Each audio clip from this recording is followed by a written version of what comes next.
inside my mind, a little piece of earth to find. Let the colors start to bloom, chasing shadows from the room. Picture this garden, watch it grow, the prettiest place you'll ever know. Picture this garden.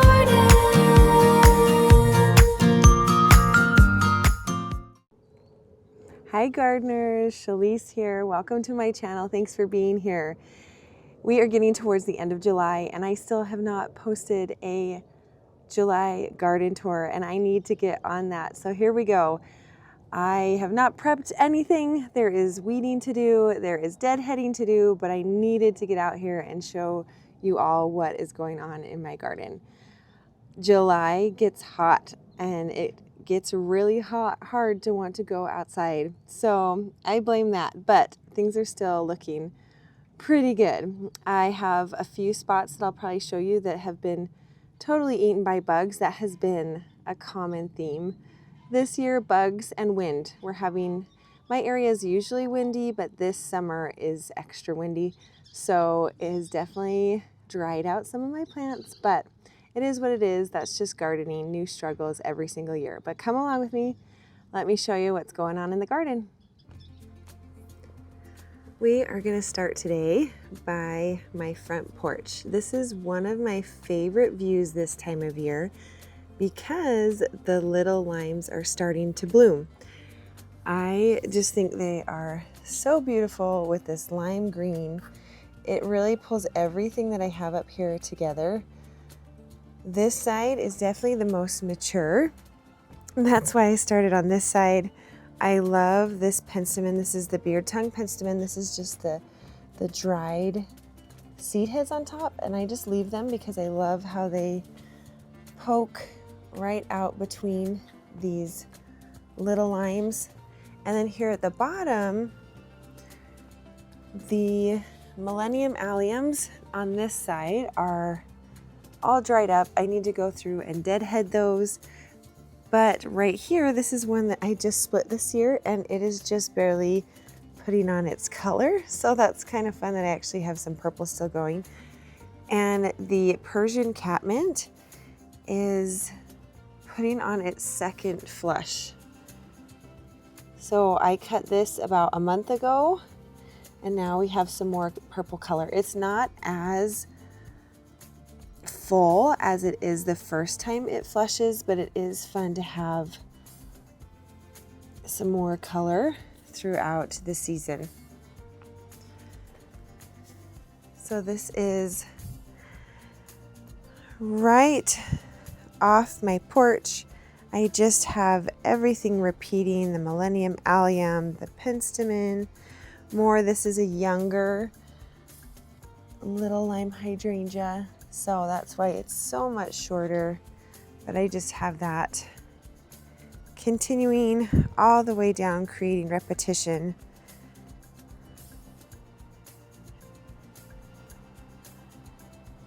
And then another small little lime right here, but the fact that these are small, but the blooms that they have this year are better than they ever have been. So that makes me really excited. Moving to the opposite side of the walkway, we'll just take care of the right side first. I continue to repeat the same plants over here, creating cohesion. And there's the Persian catmint with these are sprinter boxwoods. I have them a lot throughout the front and I keep considering getting more. They're doing really, really well compared to other boxwoods that I have, and they are actually starting to look fluffy this year. This is, I think, the third season that they've been in the ground. So hopefully maybe I'll get some evergreen interest that people might be able to see here soon. I do have another variety of hydrangea. This is called a bombshell. And this is the biggest bloom it's ever had. I had to move these around a little bit because finding a spot that they liked was kind of tricky. And even this year, even though this is the best bloom I've ever had, they are cooking a little bit, it looks like. I mean, we've had some really, really hot temperatures, so the fact that it only has this tiny bit of crispiness is, I feel like, doing pretty good.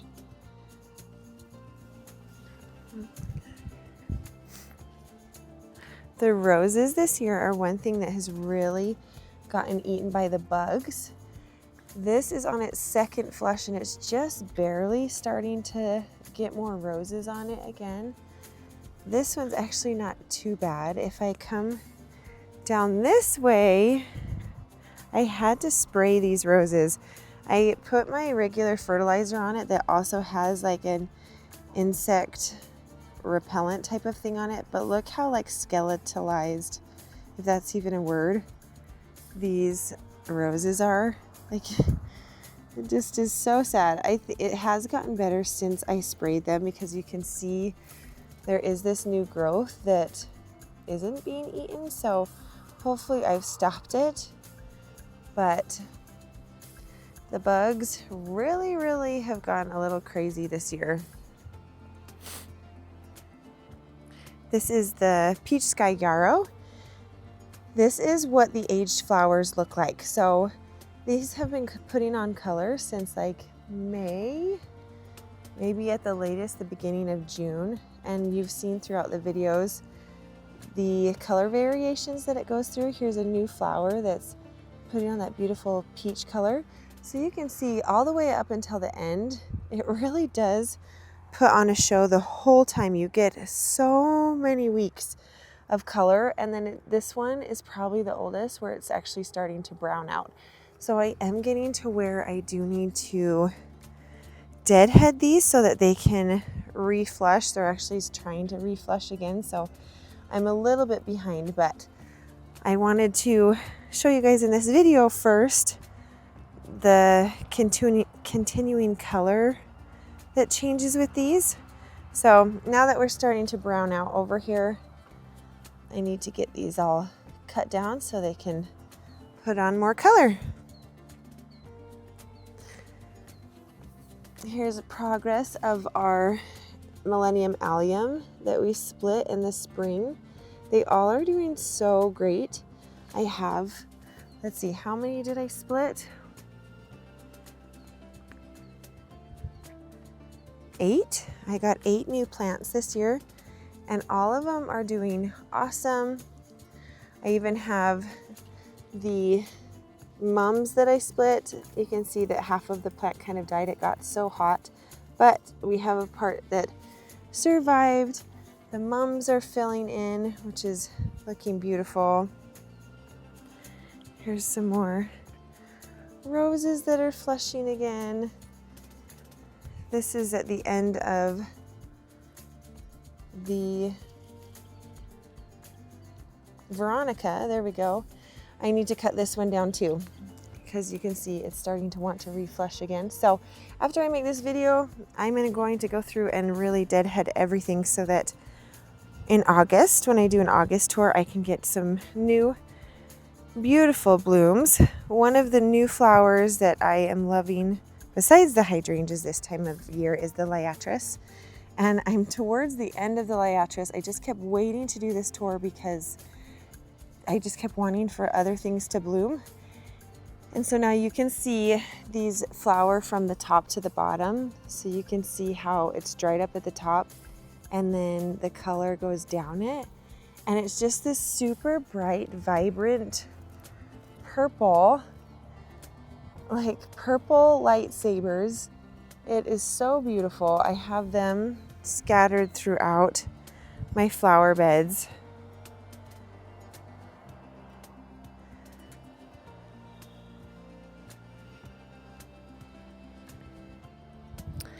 This is my autumn section of my yard. Autumn alley, I don't know, I just put all the autumn type flowers right here. This is going to be a dark red mum. I just threw them here. They were in my pots a few years ago and I've just left them here. But then this is the autumn rudbeckia, autumn mixed rudbeckia. I thought there would be more color variation between the plants since they called it an autumn mix, but they all look like this, which is still really pretty. And I think once this gets blooming, it'll look really cool with the two of them. But they're really cute. I did put the extra red salvia here, and we have some of it blooming. You can see right here. So it's kind of fun to have the red of the salvia with the autumn rudbeckia behind it. And I have a larger spot of these. I'll show you in just a minute where you can see them really pop. Getting to the end of the echinacea.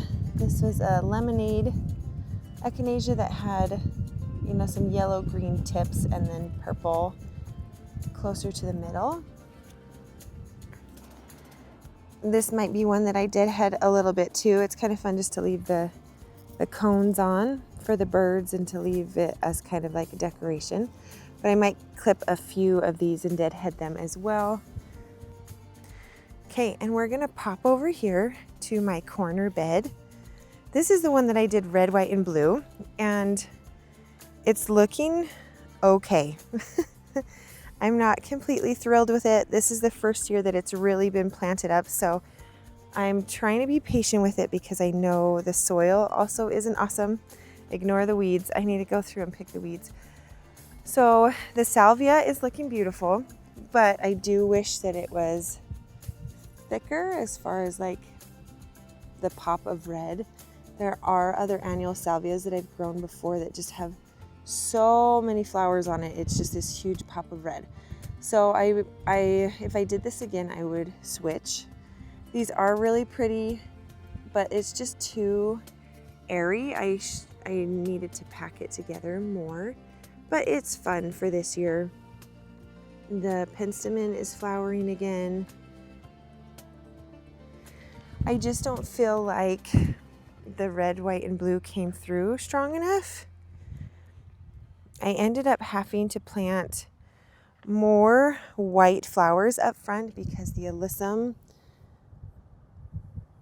it was getting too warm, so the alyssum wasn't flowering. And you couldn't even tell it was like a red, white, and blue bed. So I've gotten the white part where it's looking good. They're just the mounding petunias. But the red, you can see it in the back. I mean, from far away, it's just very tiny bits of red. And then the wave petunias that I planted, I have one that's actually looking pretty good, but all the rest of them are hating it over here. This is even when I have been fertilizing. I can't say I've fertilized every week, but at least every 2 weeks.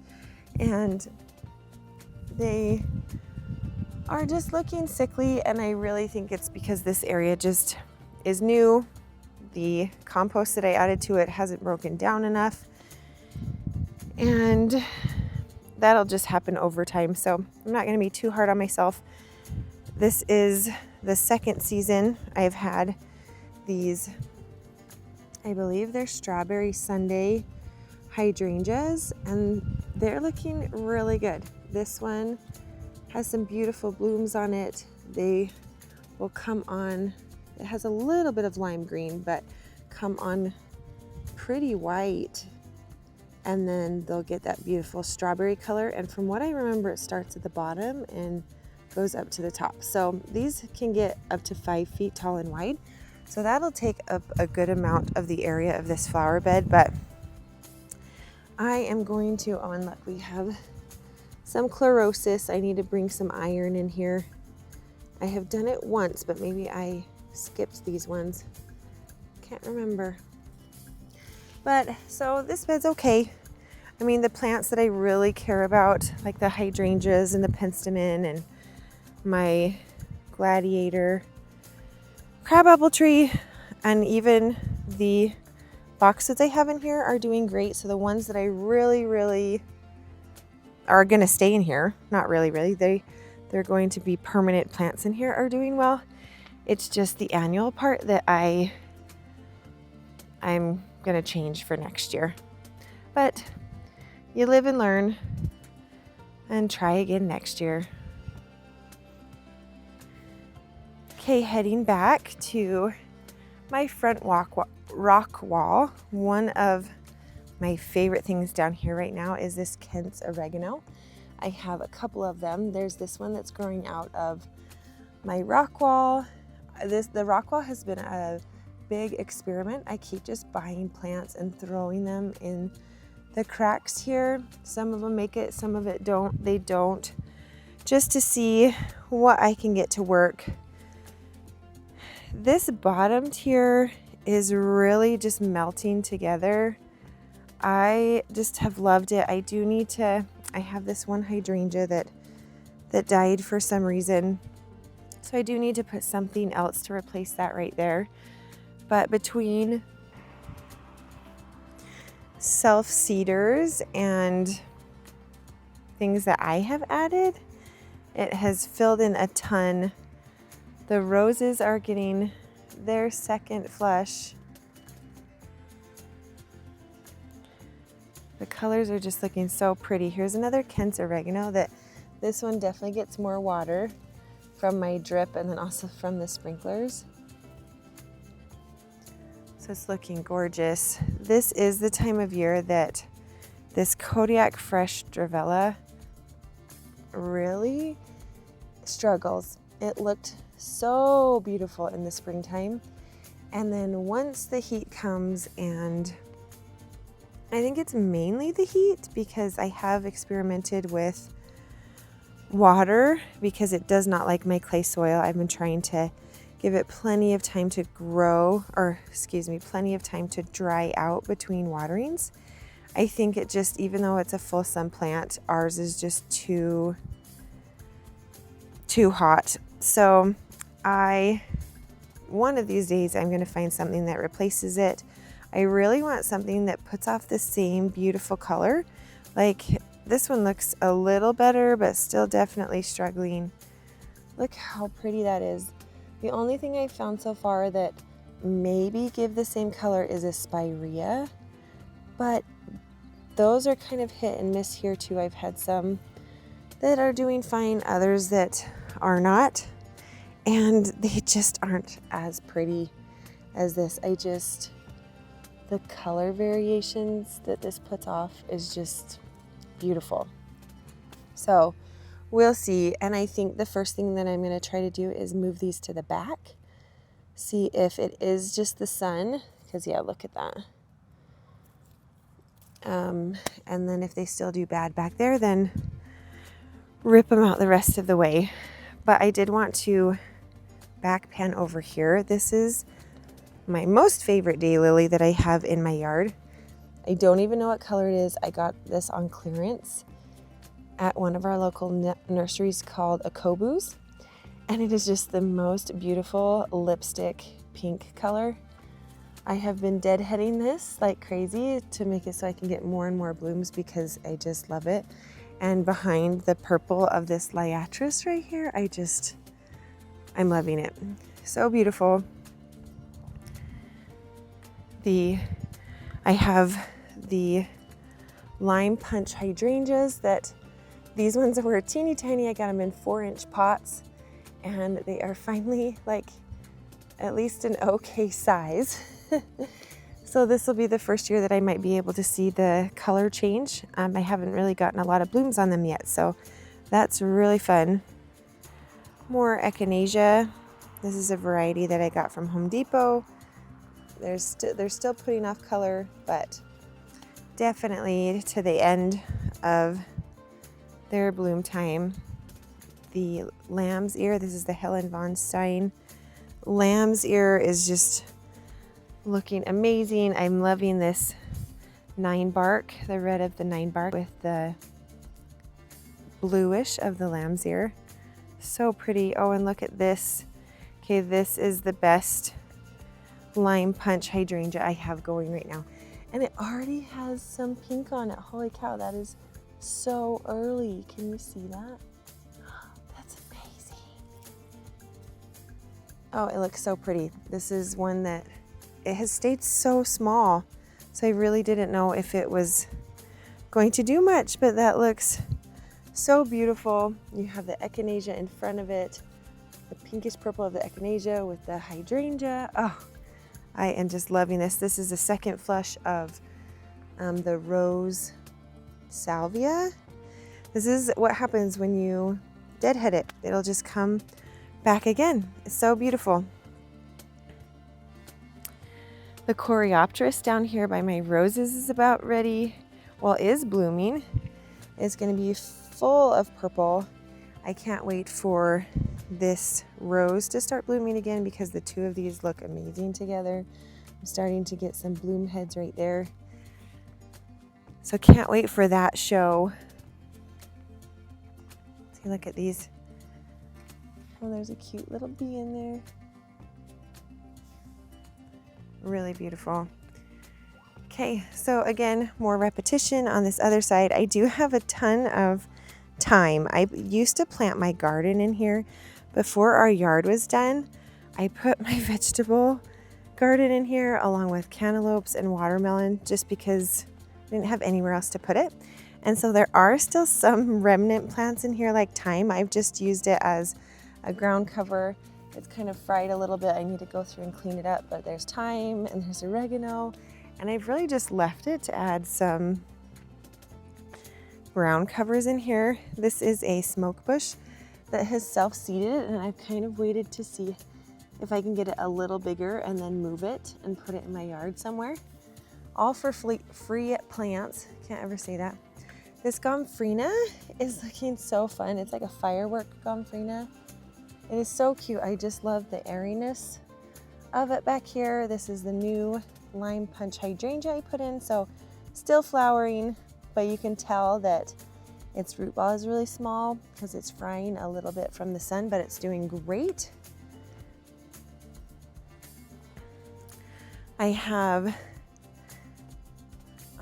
this daylily. Oh, I don't have any new blooms. This one is just a peach one. Not my favorite compared to the other one, but still very, very beautiful because I do love my peach flowers.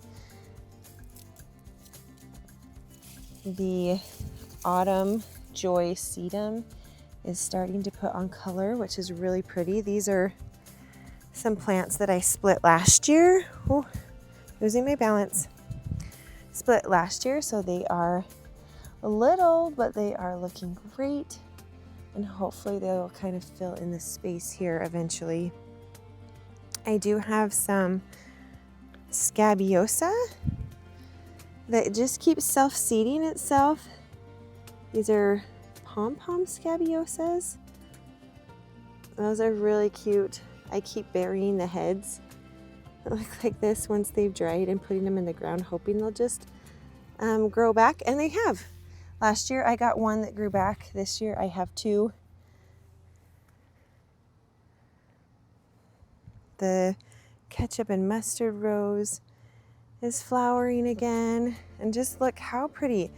This liatris, I ended up buying a whole nother bag of bulbs from Costco because I just love it so much. So I have some around that are just little. So I should get a second show of liatris this year, just because they are a little slower.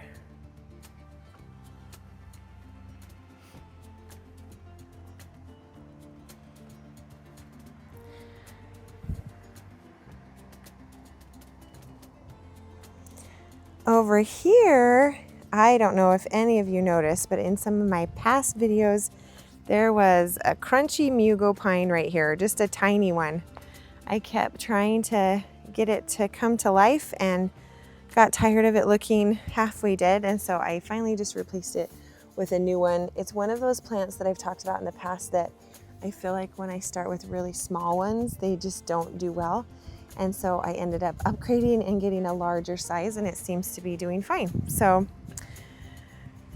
you come to a point that you just want to get rid of what's ugly and just put in something different or just refresh it a little bit. And I did that right here, and it's looking great. All of the evergreens that I have in here are still tiny, but one day when they mature, it will look awesome. Another catmint. And then this is another tiny lime punch hydrangea. I'm on the other side of my porch now, and I wanted to show you this poor Wygela, just to show you again how heavy the pest pressure has been here. And this one I did not get sprayed until it was too late, so it looks a little bit rough. It's kind of just on the side. This is one of the new liatris that I planted, so that'll just put on color here in a little bit. A new limelight, but I wanted to take you around this corner to show you the other side of the porch. This is the longest planted ninebark, ginger wine ninebark. Love this plant. This is the Walker's Low catmint, so definitely a lot bigger variety, more liatris. A younger limelight hydrangea. Around this tree, so this tree actually is a blue point juniper, and I've had this in for maybe 4 seasons now, and she was looking so beautiful at the beginning of the season, and then all of a sudden she looked dusty, and I was like, what is going on? And you can see the inside of the tree. For the longest time we get a lot of windstorms, and so I thought, oh, we just had a windstorm, it was really dusty. Nope, I got closer and she had spider mites all over her, and just they were sucking the life out of this tree.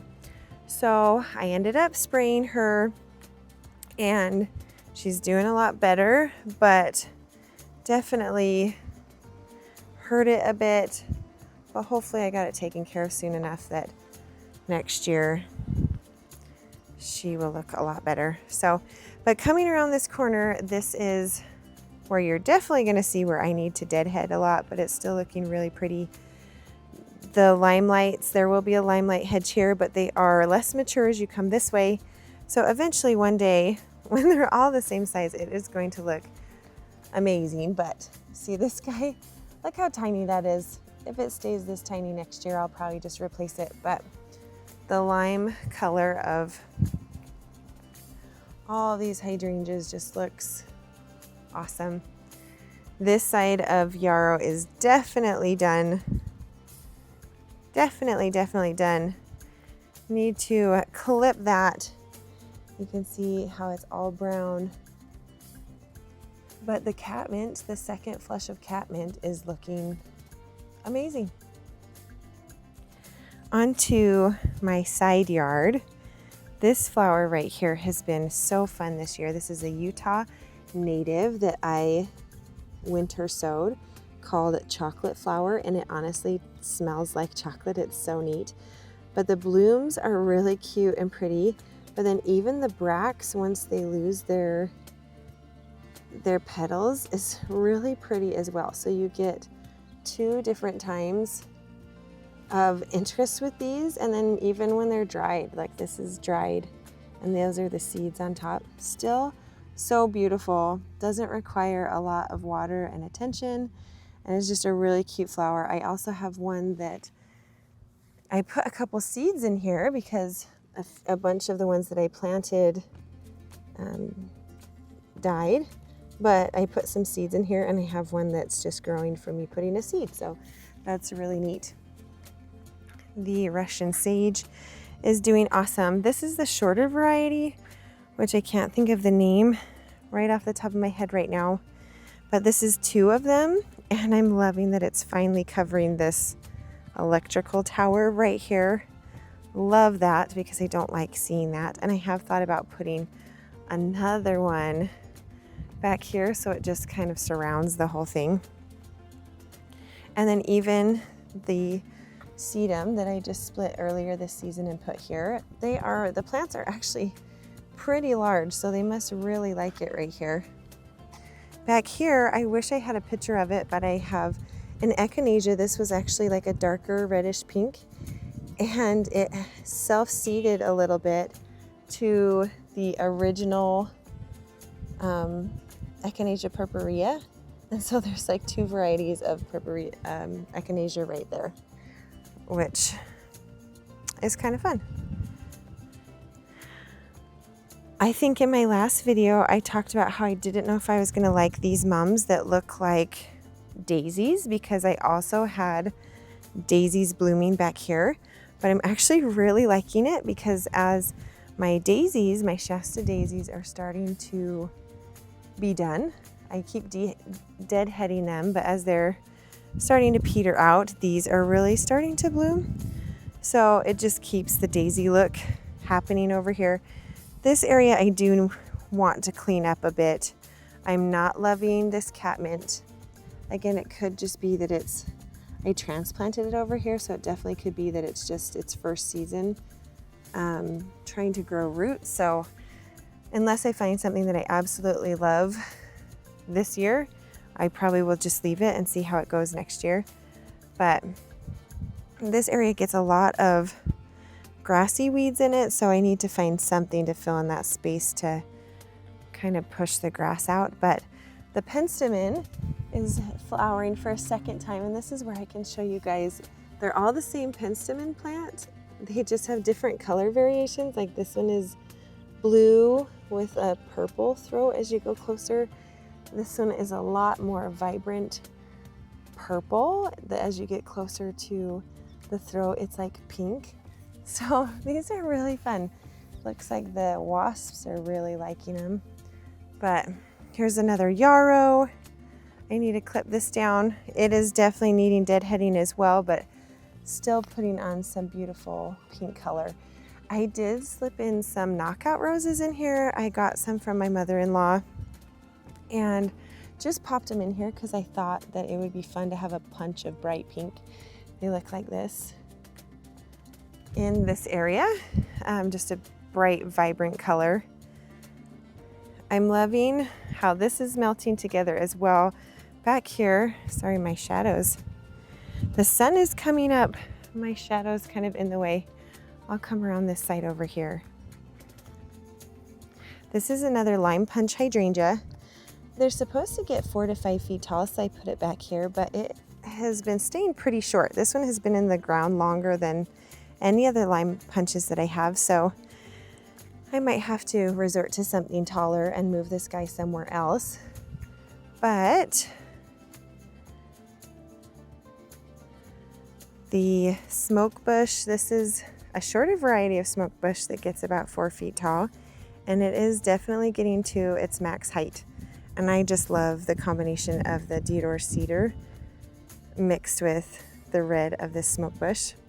This cedar is only supposed to get 4 feet wide, and so I planted it that way so that it wouldn't intrude on my neighbor's yard. But it seems to have other plans, so I don't know if it was mislabeled or what, but luckily we are really great friends with our neighbors, so I might either just have to clip this to make it so it's not annoying for them or do something. But ever since I clipped, I have a video, and at the very end, this had 2 leaders, and I cut one of them off, and it is thriving. It has been doing it so good ever since I cut that leader off. I have another mugo pine hidden in here to add some winter interest and more liatris that's just getting ready to bloom here in the next week or so probably.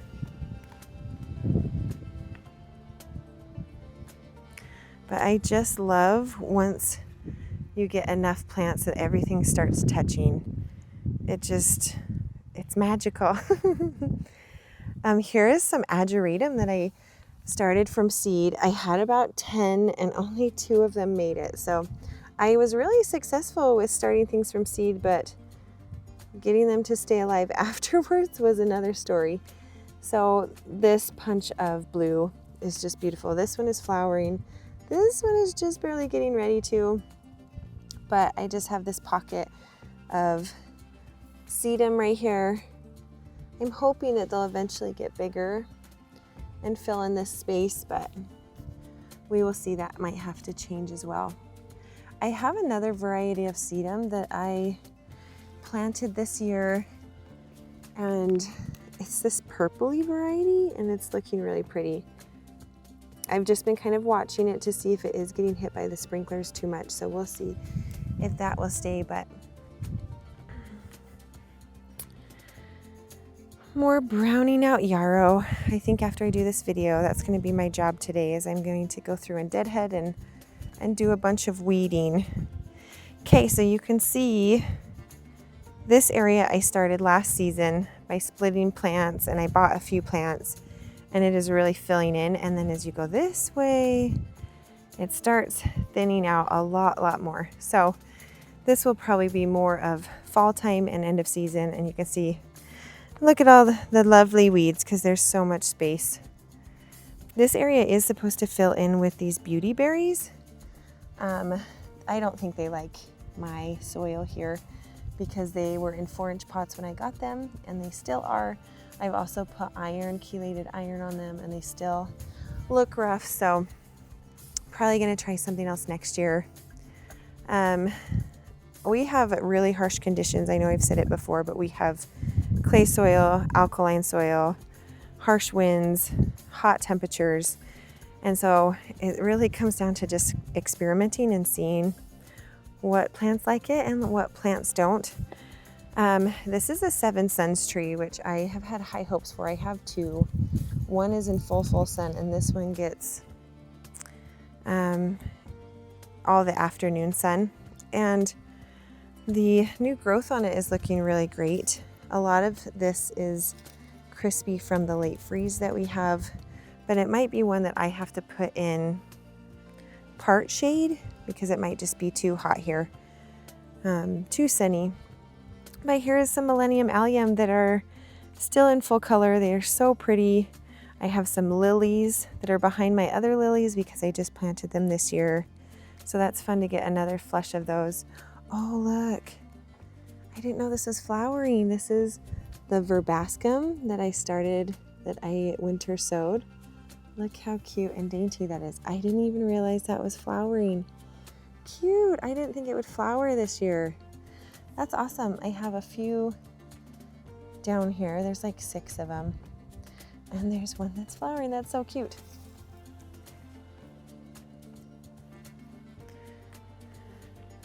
I have been experimenting planting some annuals down here. I planted that gomphrena that I just bought on sale from our local nursery. And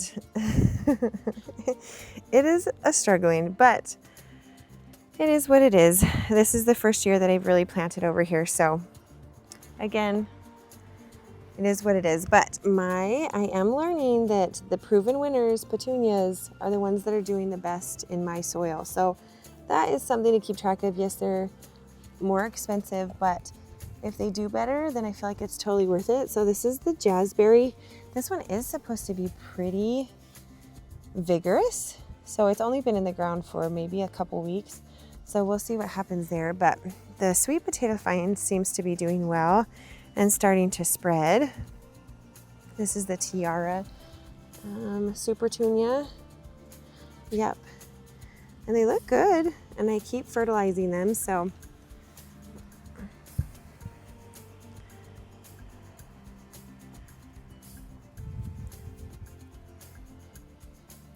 I did get a few zinnias to make it through the pests and the wind, and they are about ready to flower. You can see right there, it has a little flower bud on it. I do have one queen lime red over here that was flowering. Now we're in the sun over here, which looks really cute. This queen lime series is so pretty. But a random tomato that I didn't know where to put it, so I put it right here. Just for progress sake, I'll show you all the areas that I'm still working on and filling in, just like this side yard. But this is just a little strip that we have right here with a retaining wall that I have just been putting plants in to fill in. And there's some geranium. This is the really pretty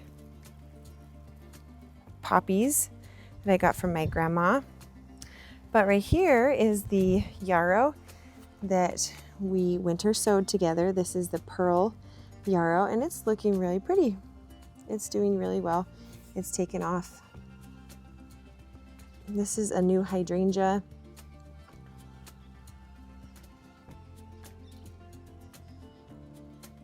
And then some more, it's a purple geranium. I believe it's called a chocolate geranium.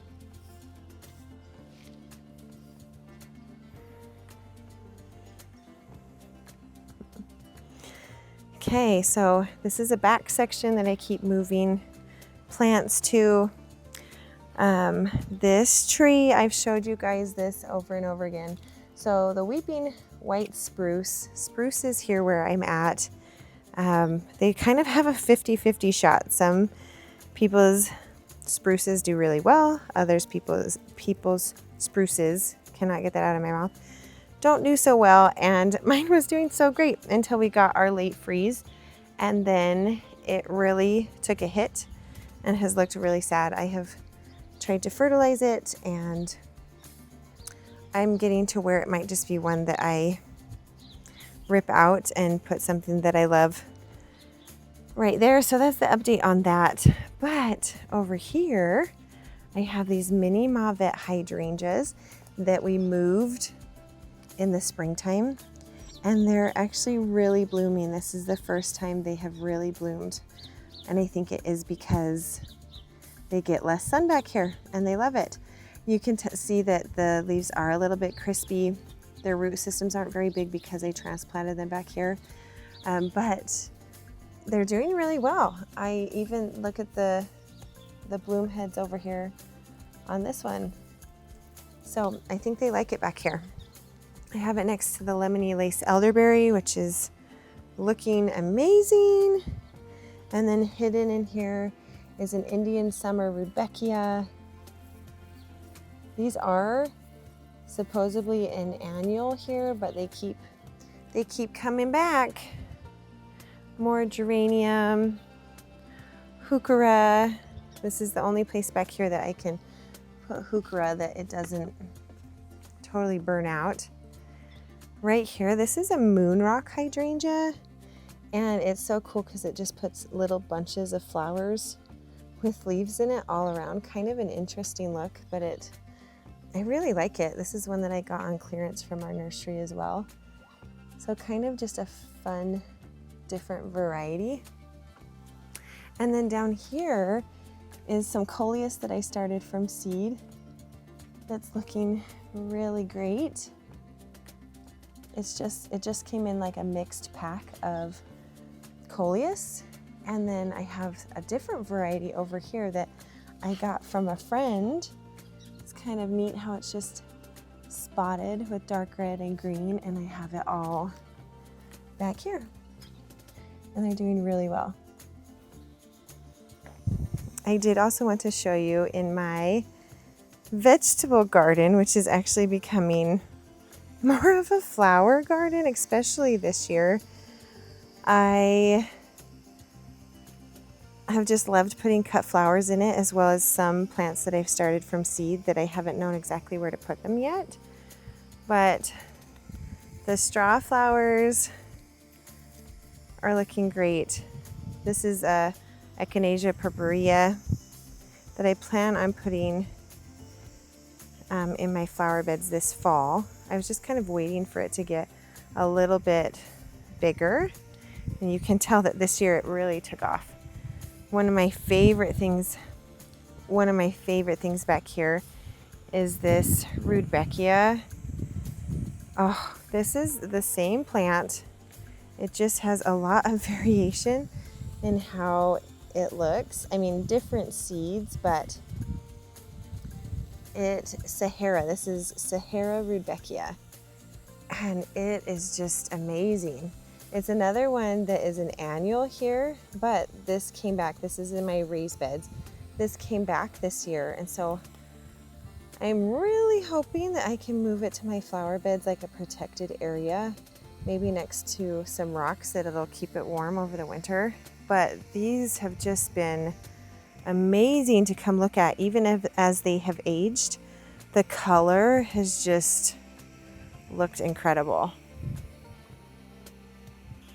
Okay, and then the last thing in here that has taken over this raised bed is this amaranth.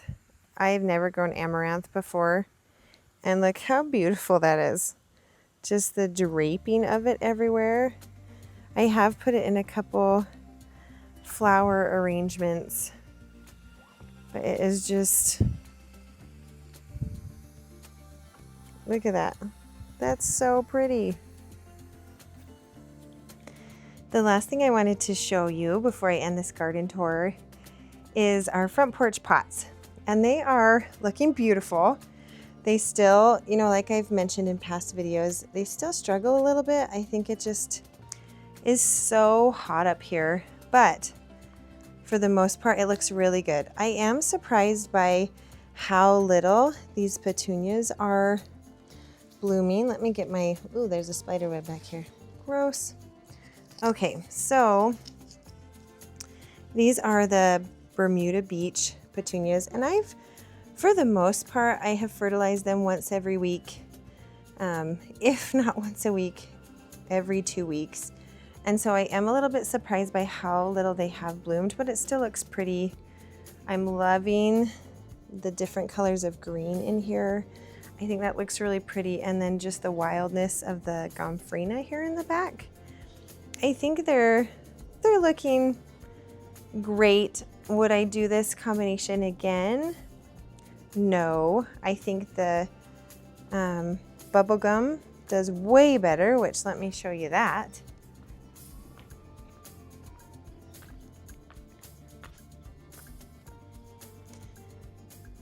Okay, this is the Supertunia bubblegum in the ground, and it is just looking amazing. It's getting to where I probably will need to clip it back just to give it a little bit of refresh. But this is 2 plants. They're each about 3 feet wide. And then I have another one over here, and it's about 3 feet wide too. So they are doing exactly what I wanted them to do. Just filling up these 2 spaces that I wasn't quite sure what I wanted to do with yet, and it's fun to have this bright pop of color. So knowing that the Supertunia bubblegum can do that, and then having this Bermuda Beach barely flower like that, it's kind of disappointing, but it's okay. This side over here is doing a little bit better, but definitely small. So the color is pretty, but it's very, very minimal. Even the sage I put in here, let's see if I can find the name of it. I kept all the tags, but maybe I didn't have that one. This annual sage that I did, it has flowered, but not profusely. Not enough to really do a whole lot. The greenery is doing more than anything else, but I still am loving this kale right here. It's getting big, but I still love it. Here is the other set of pots we worked on. This one had the Texas sage, which I totally forgot the name of that before. And you can see that the color's pretty, but it doesn't pop really. And then I also have the Super Bell's Dreamsicle, and that guy is over here. So it has a lot of foliage. My guess is it's getting covered by this like monster kale, but look how cool that still looks. Even though there's not a lot of flower power on this pot, I still have really liked the color variation in the foliage. I think that has saved my pots this year, because you have the dark green of this is it lantana? Verbena, there we go. You have the dark green of the verbena with the blue, white of the Dusty Miller, and then the bright green of the licorice plant, and then a different leaf green with the sage, and then this purple. So even though it's not giving as much flower power as I had hoped, I still think it's pretty. We'll make changes for next year, but still a fun combination. there you have it. I did it before the end of July, a July garden tour. There is a lot of good and there is some bad, but all in all, things are doing great. I'll make some changes for things that aren't doing great, learn some things for next year, but I'm excited for what's to come in August. Let me know what is doing great in your garden and maybe some things that you're struggling with, and I'll see you on the next video. Bye.